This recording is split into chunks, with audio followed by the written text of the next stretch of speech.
అమరావతి నిర్మాణంలో ప్రజల భాగస్వామ్యం పెంచే దిశలో ఏపీ సర్కారు మరో అడుగు. విరాళాల సేకరణకు my brick my Amaravati website ప్రారంభం.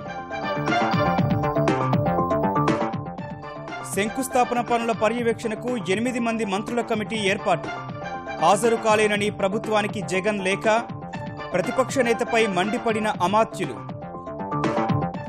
జీహెచ్ఎంసీ పరిధిలో ఆస్తి పన్నుపై తెరాస సర్కారు కీలక నిర్ణయం. 1200 లోపు చెల్లించే వారికి ఊరట. 101 రూపాయల వసూలుకు కేసీఆర్ సూత్రప్రాయ అంగీకారం. పెండింగ్ సాగునీటి ప్రాజెక్టుల పనులపై హరీష్ వీడియో కాన్ఫరెన్స్. వచ్చే ఏడాది జూన్ నాటికి పూర్తి చేయాలని అధికారులకు ఆదేశాలు. మాజీ రాష్ట్రపతి అబ్దుల్ కలాంకు జాతి ఘన నివాళి. మిజైల్ మ్యాన్ అన్ని తరాలకు స్ఫూర్తి ప్రదాతని కొనియాడిన మోదీ, కేసీఆర్. బీహార్లో రేపే రెండో విడత పోలింగ్. 32 నియోజకవర్గాల్లో ఓటింగ్. 456 మంది అభ్యర్థుల భవితవ్యాన్ని ఈవీఎంలలో నిక్షిప్తం చేయనున్న ఓటర్లు.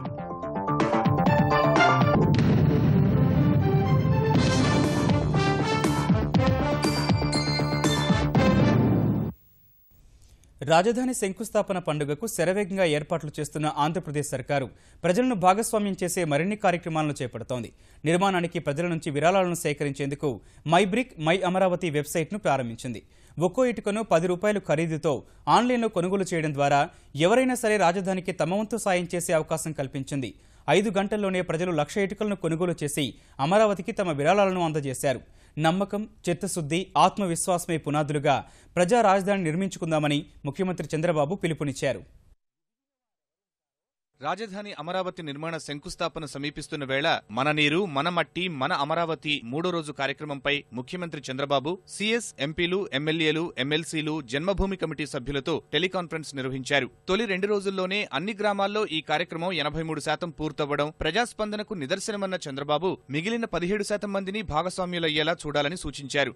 సేకరించిన మట్టి, నీరు, సంకల్ప పత్రాలతో గ్రామ పంచాయతీల్లో ఘనంగా ఊరేగించి ప్రజలందరి ఆశీస్సులు అందుకోవాలని సూచించారు. ప్రభుత్వం ఇచ్చిన నమూనాలోనే కాకుండా ఎవరు ఏం కోరుకుంటున్నారో వాటిని సంకల్ప పత్రాలపై రాయవచ్చని ముఖ్యమంత్రి చెప్పారు. వాటిని ఒక కాలనాళికలో ఉంచి 100 ఏళ్లు భద్రపరుస్తామని స్పష్టం చేశారు. ఈ కార్యక్రమం వల్ల ప్రజా రాజధాని నిర్మాణంలో తమకు భాగస్వామ్యముందనే గొప్ప సంతృప్తి ప్రజలందరికీ మిగులుతుందని ముఖ్యమంత్రి వ్యాఖ్యానించారు. సేకరించిన నీరు, మట్టిని ఎలా తీసుకురావాలో మరోసారి చంద్రబాబు దిశానిర్దేశం చేశారు. అన్ని ఊరేగింపులు చేసిన తర్వాత మండల హెడ్ క్వార్టర్ తీసుకురామని ఈ రోజు రేపు ఎల్లుండి మండల హెడ్ క్వార్టర్ పెట్టి రేపు రాత్రికి మిగిలిన మండలాలన్నీ కాన్స్టిట్యూన్సీ హెడ్ క్వార్టర్కి వస్తారు. లాస్ట్ కి వచ్చే కొద్దికి విజయవాడకు వచ్చే కొద్దికి అన్ని కలిసి అది రావాలి. That is how timing has to work out. రాజధాని నిర్మాణానికి ప్రజలు విరాళాలు ఇచ్చేందుకు వీలుగా ఆన్లైన్లో మై బ్రిక్ మై అమరావతి వెబ్సైట్ను ముఖ్యమంత్రి ప్రారంభించారు. ఇటుకకు 10 రూపాయల విలువ నిర్ణయించగా వెబ్సైట్ను ప్రారంభించిన వెంటనే సింగపూర్కు చెందిన ప్రవాసాంధ్రుడు 108 ఇటుకలను కొనుగోలు చేశారు. సిఆర్టీ ఎంప్లాయీస్ అంతా కలిసి ఎంతండి? 1 డే శాలరీ 5,22,000 రూపాయలు అమరావతి బ్రిక్స్ కి డొనేట్ చేశారు. మరోవైపు రాజధాని శంకుస్థాపనకు ప్రధాన వేదిక, యాగశాల, దానికి ఇరువైపులా మరో 2 వేదికలు సిద్ధం చేస్తున్నారు. వీవీఐపీలు, స్థానిక ప్రజాప్రతినిధుల కోసం గ్యాలరీలు, ఆ వెనుకనే సాధారణ ప్రజలు తిలకించేలా ఏర్పాట్లు చేస్తున్నారు. సాంస్కృతిక కార్యక్రమాలను ఎలాంటి ఇబ్బంది లేకుండా తిలకించేందుకు వీలుగా మధ్య భాగంలో మరో వేదిక సిద్ధమవుతోంది. శంకుస్థాపనకు ప్రధాని మోదీ రానున్నందున ఢిల్లీ నుంచి వచ్చిన ఎస్పీజీ అధికారులు వేదిక ప్రాంతం, హెలీప్యాడ్లను పరిశీలించి భద్రతా ఏర్పాట్లను సమీక్షించారు. రాజధాని శంకుస్థాపన ఏర్పాట్లు పర్యవేక్షించేందుకు 8 కమిటీలు నియమిస్తూ ఆంధ్రప్రదేశ్ ప్రభుత్వం ఉత్తర్వులు జారీ చేసింది. ఈ నెల 22న ప్రధాని నరేంద్ర మోదీ పాల్గొనే రాజధాని అమరావతి శంకుస్థాపన కార్యక్రమంలో ఎలాంటి లోటుపాట్లు లేకుండా చూసేందుకు మంత్రులు, ఎంపీలు, ఎమ్మెల్యేలు, ఎమ్మెల్సీలు, అధికారులతో ప్రభుత్వం ఈ కమిటీలను నియమించింది. శంకుస్థాపన కార్యక్రమానికి ఎవరెవరికి ఆహ్వానాలు పంపాలనే అంశాన్ని పర్యవేక్షించేందుకు ఆంధ్రప్రదేశ్ మానవ వనరుల శాఖ మంత్రి గంటా శ్రీనివాసరావు నేతృత్వంలో ఆహ్వాన కమిటీ, పౌర సరఫరాల శాఖ మంత్రి పరిటాల సునీత నేతృత్వంలో ఆతిథ్య కమిటీ, దేవాదాయ శాఖ మంత్రి మాణిక్యాలరావు అధ్యక్షతన రాష్ట్ర స్థాయి వేడుకల కమిటీ, ఉప ముఖ్యమంత్రి నిమ్మకాయల చినరాజప్ప నేతృత్వంలో రవాణా, ప్రజా భద్రతా కమిటీ, సమాచార శాఖ మంత్రి పల్లె రఘునాథ్ రెడ్డి అధ్యక్షతన మీడియా, సాంస్కృతిక కమిటీ, ఉప ముఖ్యమంత్రి కెఈ కృష్ణమూర్తి నేతృత్వంలో వేదిక కమిటీ, ఆర్థిక మంత్రి యనమల రామకృష్ణుడు అధ్యక్షతన ఆర్గనైజింగ్ కమిటీలను ఏర్పాటు చేస్తూ ఆంధ్రప్రదేశ్ ప్రభుత్వం ఉత్తర్వులు జారీ చేసింది. అమరావతి శంకుస్థాపన కార్యక్రమానికి తాను రాలేనని ఆంధ్రప్రదేశ్ ప్రతిపక్ష నేత వైకాపా అధ్యక్షుడు జగన్ ముఖ్యమంత్రి చంద్రబాబుకు లేఖ రాశారు. ఈ మేరకు ముఖ్యమంత్రి చంద్రబాబుకు 3 పేజీల బహిరంగ లేఖ రాశారు. శంకుస్థాపనకు తాను రాకపోవడానికి లేఖలో 8 కారణాలు చూపిన జగన్ ప్రజలకు ఇష్టం లేనప్పటికీ బలవంతంగా భూములు లాక్కొని రాజధాని నిర్మిస్తున్నారని ఆరోపించారు. ప్రజలు ఆనందంతో ఉంటే ఎందుకు నిషేధిత సెక్షన్లు 30, 144ను రాజధాని ప్రాంతంలో అమలు చేస్తున్నారని ప్రశ్నించారు. అవసరం లేనప్పటికీ దాదాపు 400 కోట్ల రూపాయల ప్రజాధనం ఖర్చు చేస్తున్నందునే తాను రావడం లేదన్న జగన్ ప్రత్యేక హోదా కోసం ప్రధాని మోదీని కలిసి విజ్ఞప్తి చేస్తామన్నారు. We are writing a letter to the Parliament seeking an appointment. All our MLAs, 67 MLAs, all our MPs, all our MLCs, 7 MLCs, all of us would go represent to the Prime Minister if he is kind enough to give an appointment, requesting him for special category status to our state. రాజధాని శంకుస్థాపనకు వచ్చే అంశాన్ని జగన్ విజ్ఞతకే వదిలిపెడుతున్నట్లు ఆంధ్రప్రదేశ్ మంత్రులు స్పష్టం చేశారు. బహిరంగ లేఖలో జగన్ చేసిన ఆరోపణలను తప్పుపట్టారు. ఇప్పటి వరకు శంకుస్థాపన ఏర్పాట్లకు 9 కోట్లు మాత్రమే విడుదల చేశామని స్పష్టం చేశారు. అందరూ దీనికి సహకరించండి, అంతేగాని నేను రాను, అది లేదు ఇది లేదు, రైతుల దగ్గర నుంచి భూములు లాక్కున్నారని వాళ్ళ పేపర్లో టీవీలో వచ్చింది. ల్యాండ్ పుల్లింగ్, ల్యాండ్ అక్విజిషన్ కాదు అది. ఏదో మీడియా ముందు 400 కోట్లు 900 కోట్లు ఖర్చు పెడుతున్నారని చెప్పి ప్రభుత్వం మీద అపనింద తెచ్చేటువంటి కార్యక్రమం కాకుండా మేము వాళ్ళు చెప్పేటువంటి దాంట్లో 3%, 4% మించి ఖర్చు పెట్టాల. ఆంధ్రప్రదేశ్ నూతన రాజధాని నిర్మాణానికి కేంద్రం అన్ని విధాలా సహకరిస్తుందని పర్యావరణ అటవీ శాఖ మంత్రి ప్రకాష్ జవదేకర్ స్పష్టం చేశారు. పర్యావరణ అనుమతులకు సంబంధించి రాష్ట్ర స్థాయిలో ఉండే షియా కమిటీ పూర్తి వివరాలను ఇవ్వాల్సి ఉందని ఆయన ఢిల్లీలో వెల్లడించారు. త్వరలోనే అటవీ అనుమతులకు నోటిఫికేషన్ ఇవ్వనున్నట్టు చెప్పారు. New state capital of Andhra Pradesh is concerned, the central government is all positive about it. As far as forest clearance is concerned, we are issuing fresh notification on a policy of how to allow new capitals of the new states created, and that we are going to be issuing very soon. Hyderabad నుంచి ఆంధ్రప్రదేశ్కు వెళ్లనున్న ఉద్యోగుల పిల్లల స్థానికత అంశంపై సానుకూల నిర్ణయం తీసుకునేందుకు కేంద్ర ప్రభుత్వం సూత్రప్రాయంగా అంగీకరించింది. ఈ మేరకు కేంద్ర హోం, న్యాయశాఖ, ఆర్థిక శాఖలతో మాట్లాడిన వెంకయ్య నాయుడు ఆంధ్రప్రదేశ్లో పరిస్థితులను, స్థానికతపై నెలకొన్న సంక్లిష్టతలను వారికి వివరించారు. స్థానికత విషయంలో విధి విధానాలను రూపొందించే బాధ్యత అధికారులకు అప్పగించినట్లు సమావేశం తర్వాత వెంకయ్య నాయుడు వెల్లడించారు. ఆంధ్రప్రదేశ్ ప్రభుత్వ ప్రధాన కార్యదర్శి నుంచి తుది ముసాయిదా వచ్చాక స్థానికతపై నిర్ణయం తీసుకుంటామని ఆయన స్పష్టం చేశారు. హైదరాబాద్ మహానగర పాలక సంస్థ పరిధిలో ఆస్తి పన్ను చెల్లించే 5 లక్షల ఇళ్ల యజమానులకు శుభవార్త. 1200 లోపు ఆస్తి పన్ను చెల్లించేవారు కేవలం 101 రూపాయలు మాత్రమే చెల్లించే విధంగా ముఖ్యమంత్రి కేసీఆర్ సూత్రప్రాయ అంగీకారం తెలిపారు. హైదరాబాద్ మహానగర పాలక సంస్థ పరిధిలో రహదారుల మరమ్మతులు, ఆస్తి పన్ను వసూలు, అక్రమ నిర్మాణాలు, జీవో నెంబర్ 58పై కేసీఆర్ సుదీర్ఘ సమీక్ష నిర్వహించారు. ప్రస్తుతం 5 లక్షల మంది 1200 రూపాయల కన్నా తక్కువ ఆస్తి పన్ను చెల్లిస్తున్నారని అధికారులు చెప్పగా వారిపై పన్ను భారాన్ని 101 రూపాయలకు తగ్గించేందుకు ముఖ్యమంత్రి అంగీకరించారు. ఇందుకు సంబంధించి ప్రతిపాదనలు సిద్ధం చేయాలని ఆదేశించారు. ఆ తర్వాత తుది నిర్ణయం తీసుకోనున్నారు. జీహెచ్ఎంసీ పరిధిలో దెబ్బతిన్న రోడ్లను వెంటనే మరమ్మతు చేసేందుకు వారం రోజుల్లో ఆన్లైన్ టెండర్లు పిలిచి 4 రోజుల్లో పూర్తి చేసే విధంగా పనులు అప్పగించాలని సూచించారు. అక్రమ నిర్మాణాలు అరికట్టేందుకు సమగ్ర కార్యాచరణ తయారు చేయాలని కేసీఆర్ అధికారులను ఆదేశించారు. పెండింగ్లో ఉన్న సాగునీటి ప్రాజెక్టులను వచ్చే ఏడాది జూన్ నాటికి పూర్తి చేయాలని తెలంగాణ నీటిపారుదల శాఖ మంత్రి హరీష్ రావు అధికారులను ఆదేశించారు. తెలంగాణలో ప్రాజెక్టు పనుల పురోగతి, భూసేకరణ సమస్యలపై వీడియో కాన్ఫరెన్స్ నిర్వహించిన మంత్రి పెండింగ్ ప్రాజెక్టుల పనుల నిర్మాణ వ్యయం పెంపుపై ఇటీవలే జారీ చేసిన 146 జీవోను ఉపయోగించుకొని త్వరగా పూర్తి చేయాలని సూచించారు. మహబూబ్ నగర్ జిల్లాలోని కోయిల్ సాగర్, భీమా, నెట్టెంపాడు, కల్వకుర్తి, కరీంనగర్ జిల్లాలోని మిడ్మానేరు, ఎల్లంపల్లి, ఎస్ఆర్ఎస్పీ, ఆదిలాబాద్ జిల్లాలోని కొమరం భీం, జగన్నాథ్పూర్, నీల్వాయి, గొల్లవాగు, రాళ్లవాగు, వరంగల్ జిల్లాలోని దేవాదుల ప్రాజెక్టు, నల్గొండ జిల్లాలో ఎస్ఎల్బీసీ, దిండి, పెండ్లిపాకల, ఉదయసముద్రం ప్రాజెక్టును త్వరితగతిన పూర్తి చేయాలని మంత్రి ఆదేశించారు. పాలమూరు, రంగారెడ్డి, ప్రాణహిత ప్రాజెక్టుల భూసేకరణ ప్రక్రియ వేగవంతం చేయాలని సూచించారు. ఇంటింటికి సురక్షిత త్రాగునీరు అందించేందుకు చేపట్టిన జలహారం పథకం వివరాలను తెలంగాణ పంచాయతీరాజ్ శాఖ మంత్రి కె తారక రామారావు ఉత్తరప్రదేశ్ ముఖ్యమంత్రికి వివరించారు. అఖిలేష్ యాదవ్ విజ్ఞప్తి మేరకు లక్నవూ వెళ్లిన కేటీఆర్ బృందం పథకం వివరాలు, అమలుకు చేపట్టిన చర్యలు వివరించింది. జలహారం ఆలోచనను ముఖ్యమంత్రి అఖిలేష్ అభినందించారు. आने वाले समय में ये सही है, हर स्टेट को कहीं न कहीं इस तरह का इंतजाम करना पड़ेगा कि पानी स्वच्छ और पीने लायक आम लोगों को मिल सके, खासकर गांव में रहने वाले लोग। और इस स्कीम को और समझते हुए कैसे प्रदेश के स्तर पर लागू हो सकेगी, उस दिशा में भी हम लोग विचार करेंगे। मैं इनका स्वागत करता हूँ, धन्यवाद देता हूँ, बधाई भी देता हूँ। सारे के सारे स्टेट में हर घर में नल के साथ हम पानी जो देने की प्रयास कर रहे हैं, इसका पूरी तरह से उन्होंने अंडरस्टैंडिंग लिया। तो वो यही चाहते हैं कि उत्तर प्रदेश में भी बुंदेलखंड जैसी जगह जो है, जहां आज भी पानी के लिए दिक्कत होती है, तो ऐसी भी जगह ये जो प्रोजेक्ट है, इसके मॉडल अगर यहाँ इम्प्लीमेंट करें तो बहुत फायदा होगा। पहले ऐसे मुख्यमंत्री हैं जिन्होंने ऐसे एक अच्छे प्रोजेक्ट के बारे में सुन के हमें यहाँ तक बुलावा दिया उन्होंने, और यहाँ आके फिर उन्होंने बहुत देर हमारे साथ बिताया और हमें बहुत वक्त दिया, और पूरी तरह से समझ के उत्तर प्रदेश की विकास के लिए बहुत कुछ करने की उनमें एक इंटरेस्ट है। मैं पूरी तरह से उनको गुड विशेस भी देता हूं। భారతరత్న మిజైల్ మ్యాన్ మాజీ రాష్ట్రపతి ఏపీజే అబ్దుల్ కలాం 84వ జయంతిని పురస్కరించుకుని జాతి ఆయనకు ఘనంగా నివాళులర్పించింది.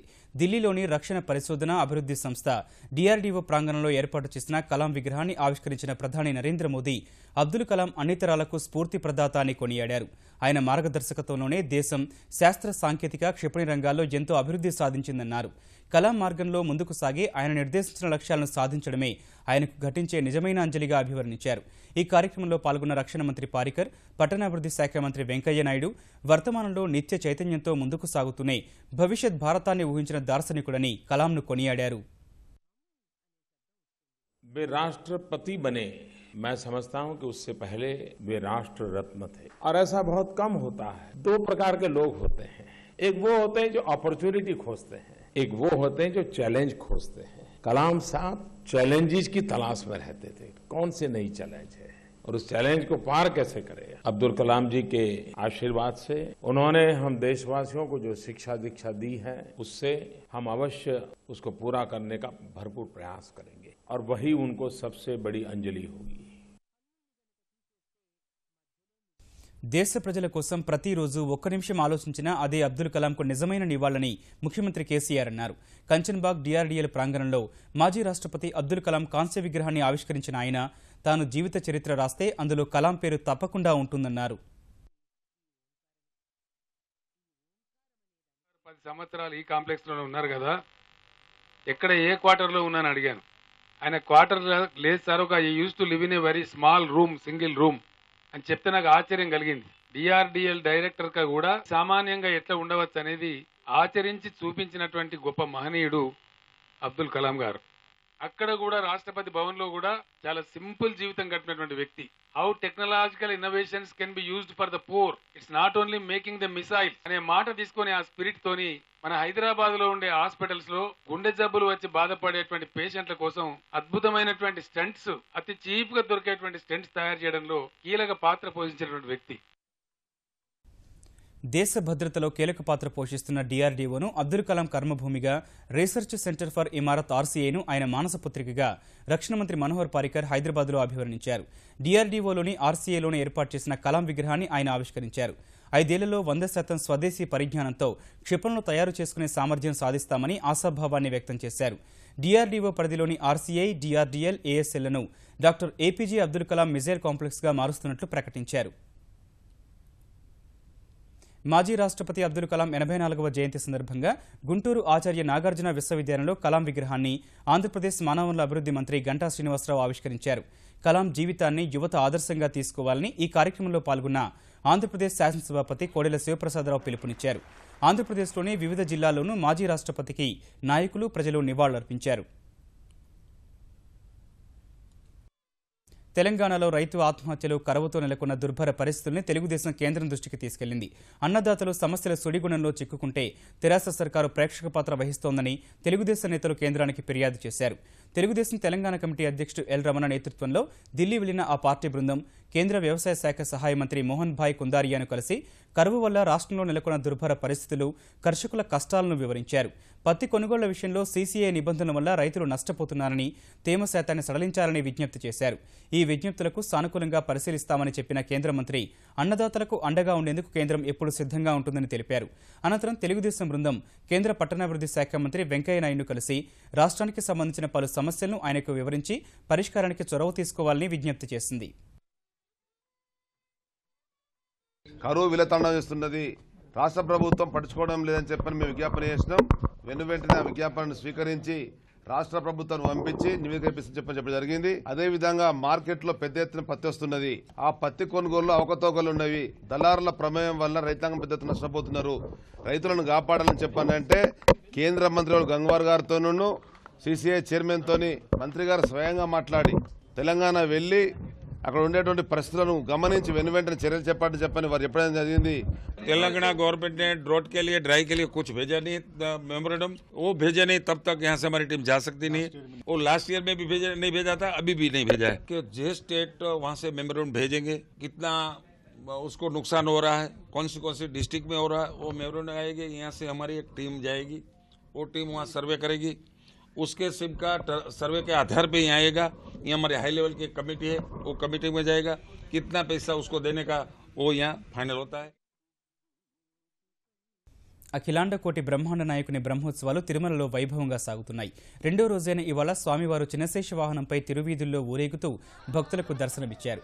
హరినామ సంకీర్తనల మధ్య 5 పడగల శేషవాహనంపై ఊరేగుతున్న స్వామికి వేల మంది భక్తులు కర్పూర హారతులు, నైవేద్యాలు సమర్పించారు.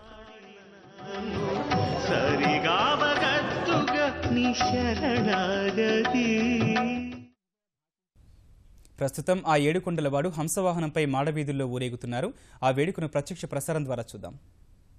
ప్రకాశించేటువంటి హంస మీద అధివసించి ఉన్నారు. అంటే వాహనం జ్ఞానానికి ప్రతినిధి అయితే వాహనం మీద అధివసించి ఉన్న స్వామి మోక్షప్రదాత. శాస్త్రంలో జ్ఞానాదేవతు కైవల్యం అని కదా శాస్త్రవచనం.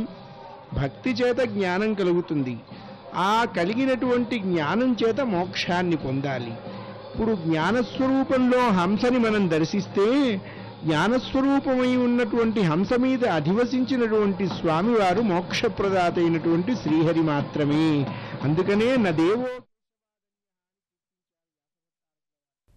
తెలుగు రాష్ట్రాల్లో కనకదుర్గ అమ్మవారి నవరాత్రి ఉత్సవాలు కనుల పండుగగా సాగుతున్నాయి. బెజవాడ ఇంద్రకీలాద్రిపై కొలువైన అమ్మవారు 3వ రోజున ఇవాళ జగన్మాత శ్రీ గాయత్రీదేవి అవతారంలో భక్తులకు అభయమిచ్చారు.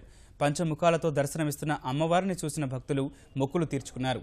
వరంగల్ జిల్లా హన్మకొండలోని 1000 స్తంభాల గుడిలో కొలువైన అమ్మవారు ఇవాళ శ్రీ గాయత్రీదేవి అలంకారంలో భక్తులకు దర్శనమిచ్చారు.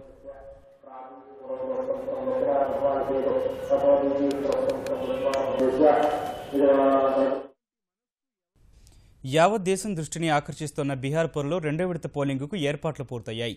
రేపు పోలింగ్ జరగనున్న 32 నియోజకవర్గాల్లో 32 మంది మహిళలు సహా 456 మంది అభ్యర్థులు పోటీ పడుతుండగా 86,13,870 మంది ఓటర్లు వారి భవితవ్యాన్ని ఈవీఎంలలో నిక్షిప్తం చేయనున్నారు.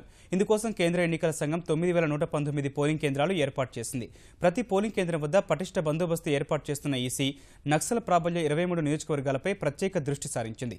శాంతి భద్రతల దృష్ట్యా 11 స్థానాల్లో పోలింగ్ను సాయంత్రం 3 గంటలకు, 12 నియోజకవర్గాల్లో 4 గంటలకు ముగించనున్నట్టు తెలిపింది.